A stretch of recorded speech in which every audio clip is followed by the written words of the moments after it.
कढईमध्ये मी तेल घेतलं आहे, जे मी आता टाकणार. सगळं टाकायचं संपूर्ण. ह्याचा हाफ बाउल घ्यायचा. त्यानंतर आपल्याला थोडीशी पिठी साखर टाकायची.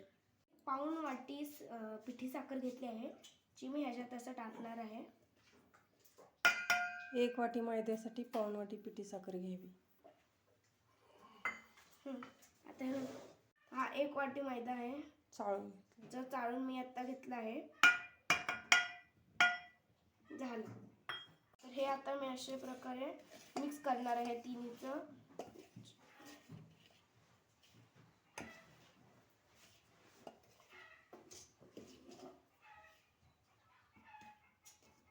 तर असे मी घेत आहे मिक्स करून. चॉकलेट पावडर, ज्याच्यात मी थोडंसं पाणी टाकणार आहे, एकदम थोडंसं, एवढं बास होईल. त्यानंतर त्याला असं मिक्स करायचं. माझ्याकडे आत्ता चमचा नव्हता म्हणून मी असं मिक्स केलं. त्यानंतर हे टाकून द्यायचं त्यात असं. माझी चॉकलेट थोडीशी राहिली होती, चॉकलेट पावडर, म्हणून मी ह्याला परत एकदा असं पाणी मिक्स केलं, त्याला टाकलं. सगळं टाकायचं, टाकून घ्यावे. हां, आजी आणि मम्मी मला थोडेसे हेल्प करतायत छोट्या छोट्या गोष्टीत, काय काय करायचं ते, कारण की मी पहिल्यांदाच केक बनवते ना. झालं. हे ओरिओच्या पॅकेटमधले, जेवढं तुम्ही 10 रुपयाचं पॅकेट घेतला तर छानच, पण त्यावेळी जर का 30 रुपयाचं पॅक घेतलं तर तिथं खूप छान. आणि ह्याचा एवढं पॅकेट एवढं घेतलं तरी ठीक आहे. सो मी एवढं घेतलं आहे, ह्याचा चुरा केला आहे आणि त्याचं क्रीम काढली आहे. तर ह्याच्यात आपण दूध टाकूया. जे आपलं हे मिक्सचर होतं ते थोडंसं थंड झालं आहे, त्यामुळं मी ह्याच्यात टाकते. ओरिओ बिस्किटचं मिक्सचर आहे. तर अशा प्रकारे टाकून घ्यावे. थोडंसं पण ठेवू नका.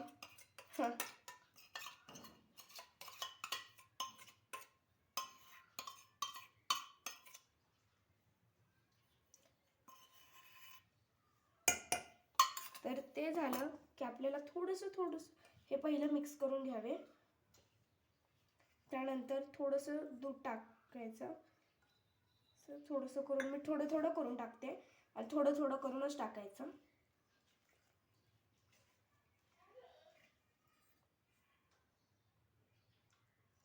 असं करून घ्यायचं. मस्तपैकी केकचं बॅटरला असं चॉकलेटी टाईप टेक्स्चर आलं पाहिजे, जसं की तुम्ही पाहू शकता असंच आलं पाहिजे. त्यानंतर मी दूध टाकते असंच हळूहळू. हां, अजून मला दूध लागणार आहे, मम्मीला मी मागते दूध. तर हे बघू शकता, मी थोडीशी पिठी साखर टाकली आहे. तुम्हाला वाटलं तर तुम्ही हळूहळू करून टाका. तुम्हाला वाटलं एक सोबत टाकायचं, एक सोबत टाकू शकता, पण हे करणं खूप हार्ड आहे कुकिंग. आज मला कळलं, बस टाइम केलं मला. तर मला वाटायचं खूप सिंपल आहे. असं करून मी सगळं टाकत आहे पावडर. ही शुगर पावडर आहे, म्हणजेच पिठी साखर, जे की हळूहळू मी टाकलं आहे. त्यानंतर दूध टाकायचं.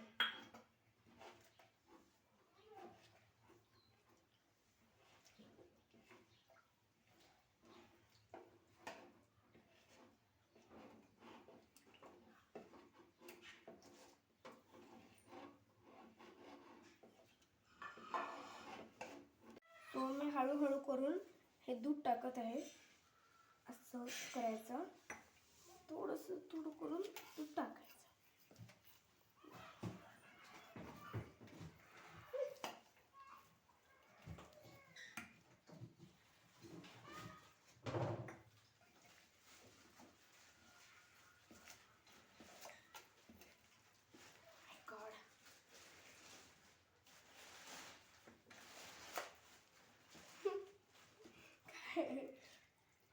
खरंच हार्ड आहे कुकिंग करणं. फायनली थोडंसं दूध राहिलेलं, सो मी ते असं करून सगळं घेत आहे. आणि ह्याला मिक्स करत आहे. वाह, वास एकदम चॉकलेटी येत आहे याचा, जो की मला म्हणजे माझा फेवरेट फ्लेवर आहे चॉकलेट फ्लेवर आणि मला हे खूप आवडला.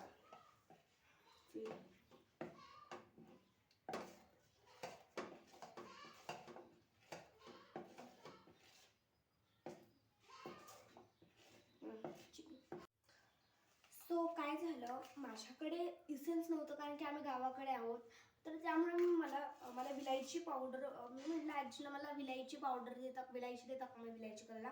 आजी म्हणलं विलायची पावडरच आहे, विलायची देण्यापेक्षा पावडरच घे. म्हणून मी अशी पावडर इथे आणि टाकत आहे.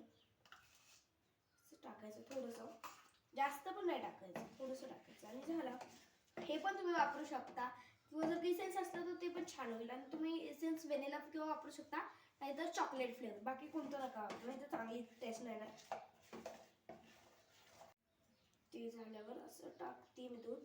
असं मी असं वाटलं मला की हे असं एवढं करून टाकायचं सगळं वेळेस थोडंसं, जोपर्यंत बॅटर थिक थोडंसं कसं असं होत नाही ना. थांबा तुम्हाला दाखवते कसं झालं पाहिजे बॅटर. ज्यावेळेस होईल मी त्यावेळेस तुम्हाला दाखवते. थिक असलं पाहिजे, असं झाले पाहिजे, त्याचे गाठी नाही राहिल्या पाहिजे. मी असं टाकत आहे. कशी वाटते व्हिडिओ ते कमेंटला लिहायला विसरू नका. केक कसा वाटला बघून नक्की विसरू नका. ट्राय करायला तर नक्कीच विसरू नका. आणि त्यानंतर मला असं वाटतं की प्लीज चॅनलला सबस्क्राईब करा नसेल केलं तर. आणि मी तोपर्यंत मिक्स करते. सो आपली कन्सिस्टन्सी ज्यावेळेस तुम्ही मिक्स करसाल त्याच कन्सिस्टन्सी अशी आली पाहिजे. असं टाकल्यावर असं रिबन सारखं झालं पाहिजे. असं जर रिबन सारखं झालं तर म्हणायचं तुमचा परफेक्टली केक फुगणार आहे आणि छान होणार आहे. पण जर का तुमची कन्सिस्टन्सी अशी कशी पण येत असेल तर ती नाही, मग तुम्ही मिक्स करा त्याला केकला अजून. आणि अशी कन्सिस्टन्सी आली पाहिजे रिबन सारखी. जर का तुमचं असं कसं पण होत असेल तर नाही, हे असं प्रॉपर आली पाहिजे अशी रिबन सारखी. हे झालं. केकचं बॅटर तयार झाल्यानंतर फ्लेवर नसलेलं इनोचं पॅकेट टाकून घ्यावं आणि इनो ॲक्टिवेट करून घ्यावा. त्याच्यावरती थोडंसं पाणी टाकून किंवा थोडंसं दूध टाकून आणि मगच मिक्स करून घ्यावं. एवढंच वास टाकायचं. ते झाल्यावर मिक्स करायचं. जास्त मिक्स नाही करायचं इनो टाकल्यानंतर. ह्याच्यात थोडंसं फेस येतोय, म्हणजे इनो ॲक्टिव्ह होतोय.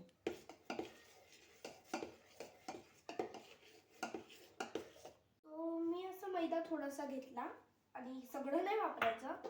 आपले केक टेनवर हे असं लावायचं, ज्याने आपलं जे केकचं बॅटर ज्यावेळेस ते सुकल आणि ते ज्यावेळेस बाहेर येईल त्यावेळेस प्रॉपरली येईल, नाहीतर ते चिटकतं आणि चांगलं नाही. असं लावायचं, असं करायचं.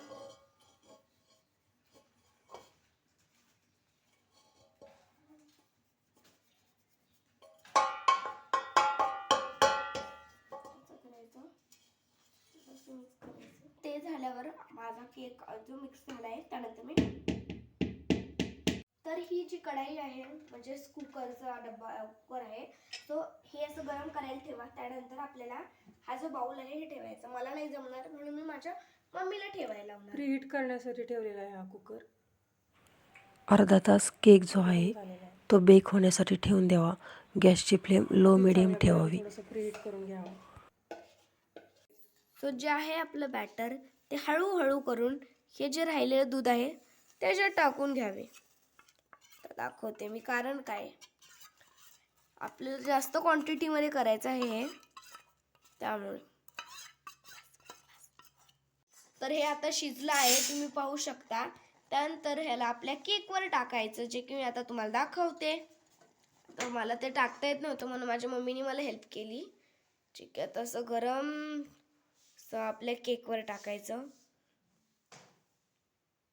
छान असं पसरलं पाहिजे.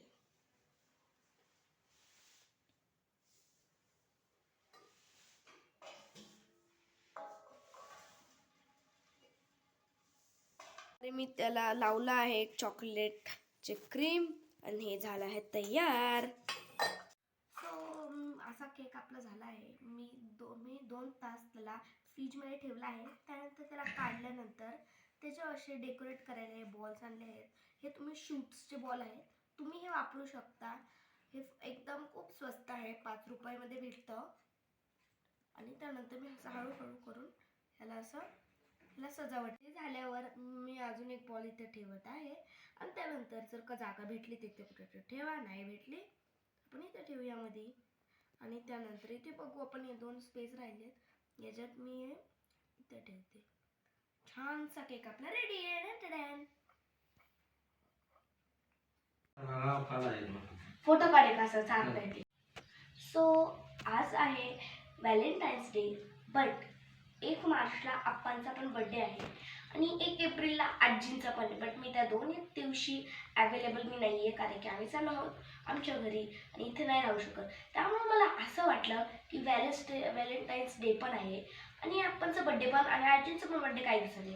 म्हणून मला असं वाटलं की आप्पा आणि आजींसाठी मी स्वतःहून केक करावा. आणि आप्पा आणि आजी आता कट करतील. करा आता cut cake. Clap. Happy birthday to you, happy birthday to you, may God bless you. Happy birthday to you, happy birthday अप्पा, happy birthday to you, happy birthday to you. So आता आपण केला आहे cake. आता चारा एकमेकाला. So अशा प्रकारे आपला व्हॅलेंटाईन्स डे पण झाला आणि आपला आप्पांचा बर्थडे आणि आजींचा पण बर्थडे झाला. अशाच व्हिडिओ पाहण्यासाठी चॅनलला लाईक करा, शेअर करा, सबस्क्राईब करा. तोपर्यंत भेटूया नेक्स्ट व्हिडिओला. बाय.